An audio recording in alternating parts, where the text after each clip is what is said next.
It's a lifelong passion, Con. I promise you. I grew up motorcycles, cars, music. Three things that I grew up in, and I'm blessed enough to be able to continue to do all three of those things and pay the bills. He once had it all: fame, money, and the spotlight. He was the face of custom cars on television. He built an empire out of raw steel and roaring engines. He turned his love for cars, music, and vintage culture into a life most people only dream about. But then, without warning, Danny Koker vanished from the big screen with no explanation or goodbye. Most people didn't realize that there were shocking headlines no one expected, terrible accusations that threatened to ruin his reputation forever, legal battles that almost took everything from him, and a silence that left fans unsettled. What really happened to Danny Koker? Most people only saw what the cameras allowed, and they never discovered what was really happening behind those garage doors. For a man who dedicated his entire life to giving his best for others, what he received in return will truly shock you: the untold origin of Danny Koker. The untold origin never went to college to study mechanics. He never sat in a classroom to learn about engines. And he didn't have some fancy degree or a big mentor to show him the ropes.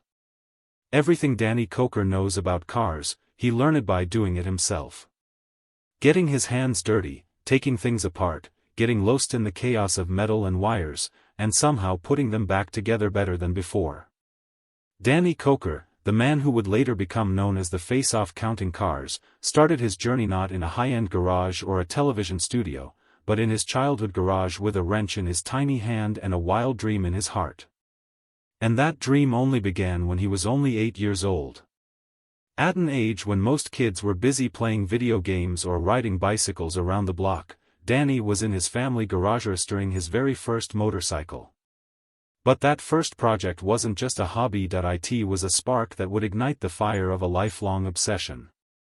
It was the beginning of a journey that would take him from that small garage to the bright lights of Las Vegas and eventually into the living rooms of millions of fans across the world. But before he began building custom cars for celebrities or managing an empire of businesses, Danny had another surprising side to him that not many fans know about. He wasn't just obsessed with cars. He was also an entertainer. You see, Danny grew up around television. His family owned Channel 33 in Las Vegas, and that gave him a rare inside look at the entertainment industry. At a young age, Danny began learning how television worked from behind the scenes. He learned about cameras, sound, production, and presentation. This behind-the-scenes exposure would become a huge part of who he was and who he would become. That's how Count Cool Rider was born. That's right. Before counting cars, Danny Koker was dressing up as a vampire and hosting a horror movie show in Las Vegas. Under the name Count Cool Rider, he introduced late-night scary movies on Channel 33, wearing full makeup and a cape and channeling all the charisma of an old-school horror host, but this wasn't just some gimmick. It was classic Danny, who knew how to blend his rock star life, showmanship, and creative genius. And it was this unique blend of his deep love for machines, his knowledge of how TV worked, and his larger-than-life personality that made him the perfect fit for something much bigger. In 2012, the world finally caught up with Danny's energy and vision. That was the year Counting Cars premiered on the History Channel. The show wasn't just about fixing up old vehicles. It was about the stories behind the cars, the passion behind every restoration, and the bond between Danny and his tight-knit crew. And most of all, it was about keeping something beautiful alive in a world that often forgets to appreciate craftsmanship. From the very first episode, Counting Cars stood out. And that's because there was Danny brought something to the screen that couldn't be faked. Whether he was rescuing a rusted-out classic from a junkyard or building a one-of-a-kind ride for a rock legend, you could feel his passion in every episode. The show ran from 2012 to 2020 and quickly became one of the most beloved reality car programs on television. Fans weren't just tuning in to see cars, they were tuning in to see Danny with his wild hair, sunglasses, energy, and pure unapologetic love for what he did. But the show was only the beginning because behind the scenes, Danny was building an empire. His shop, Count's Customs was at the center of everything. Tucked away in Las Vegas, the shop became a destination for car lovers and tourists from around the world. It wasn't just a regular business. It was a museum of passion and a place where dreams were brought back to life through chrome, paint, and sweat. But Danny didn't stop there. He opened Count's Vamped Rock Bar and Grill, a live music venue in Vegas that brought together two of his greatest loves, cars and rock and roll. The place became a hot spot known for its live music and drinks, and also for being a little slice of Danny Koker's world. And because Danny is never one to do things halfway, he also launched Count's Tattoo Company located inside the Rio Hotel and Casino in Las Vegas. Danny Koker has achieved so much with his businesses. He has built custom rides for some of the biggest names in rock. People like Alice Cooper, Rob Zombie, and Ozzy Osbourne didn't just trust him with their cars, they trusted him with their legacies. Because of artists like that, a car isn't just a vehicle, it's a statement, and Danny Koker understood that better than anyone. But if you thought his talent stopped in the garage, you'd be wrong. Music has always been in Danny's blood. In fact, he's the lead singer of the hard rock band named Count 77, and he has poured the same level of passion and authenticity into his music as headed into his cars.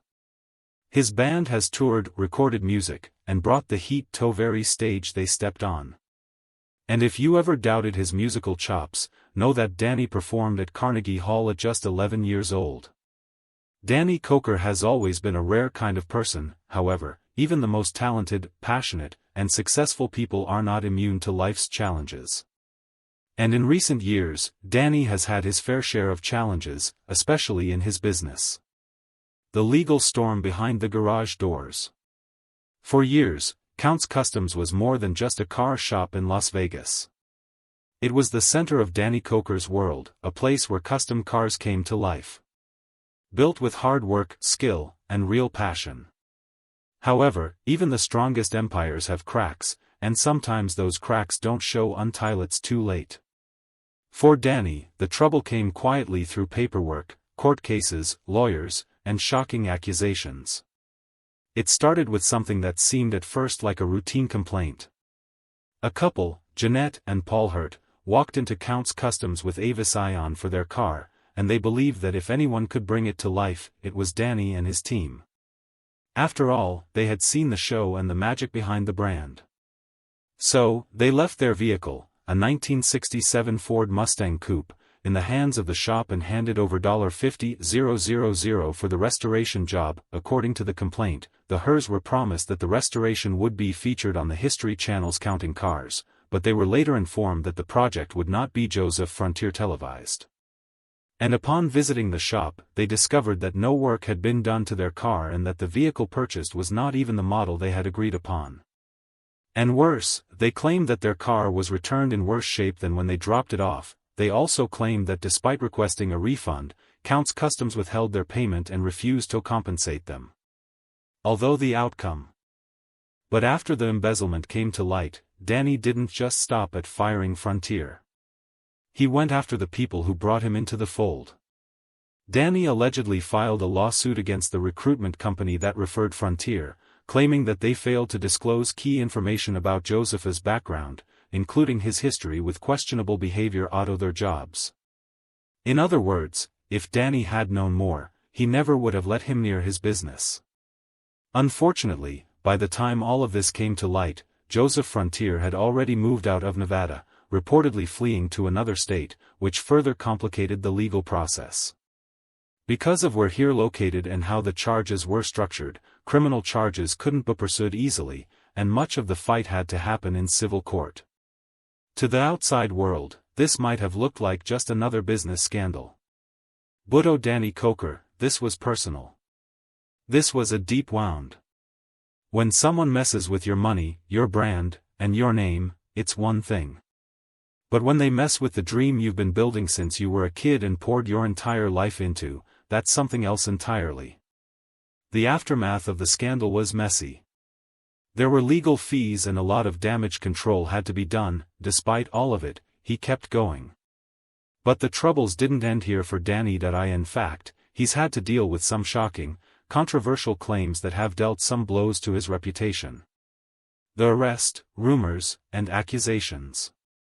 For controversisomeon like Danny Koker, who made his name turning rust into gold Andreastering vintage rides into rolling masterpieces, it's hard to imagine controversy sticking to him.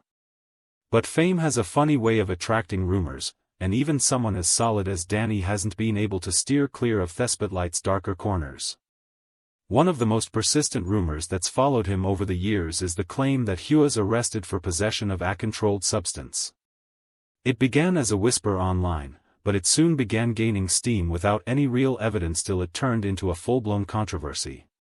However, the truth is that no official records have ever confirmed that Danny was arrested for drug possession or anything like it, as there's no evidence that ties him legally to the accusations being thrown around online. And it doesn't help that Danny is a very private guy despite being a TV personality.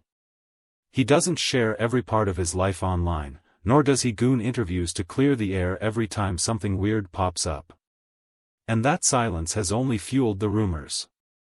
Booth once addressed the rumors in a sit-down interview and he said, "Apparently, I'm in jail like every other week. I see this all the time and it's frustrating because it's so not me. I'm a conservative Christian guy and I'm all about God, family, our country, my team, and my people."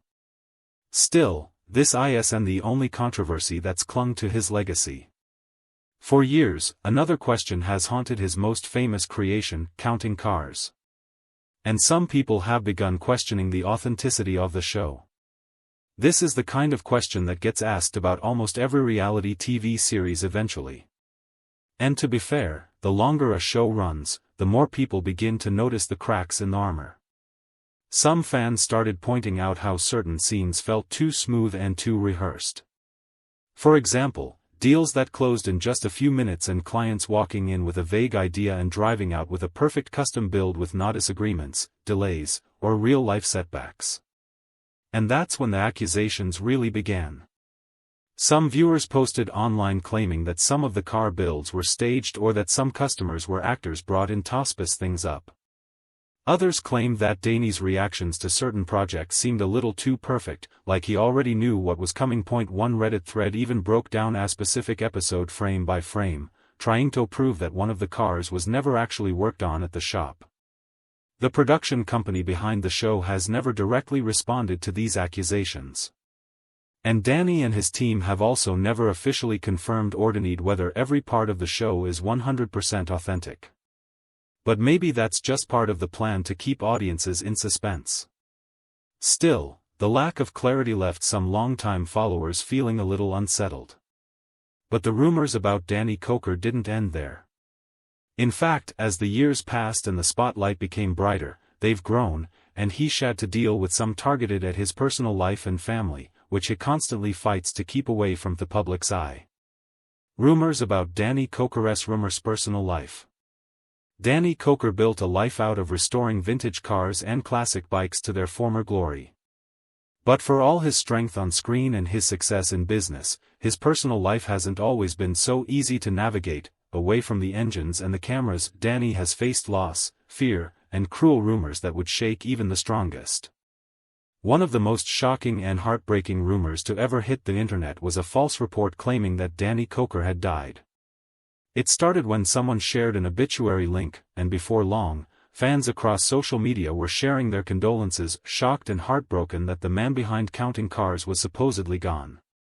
But it wasn't Danny who had passed, that it was his father, Danny Koker, Sr., a deeply respected gospel musician and composer, had passed away years earlier. He had been an enormous influence on Danny's love for music, and the two shared a tight bond.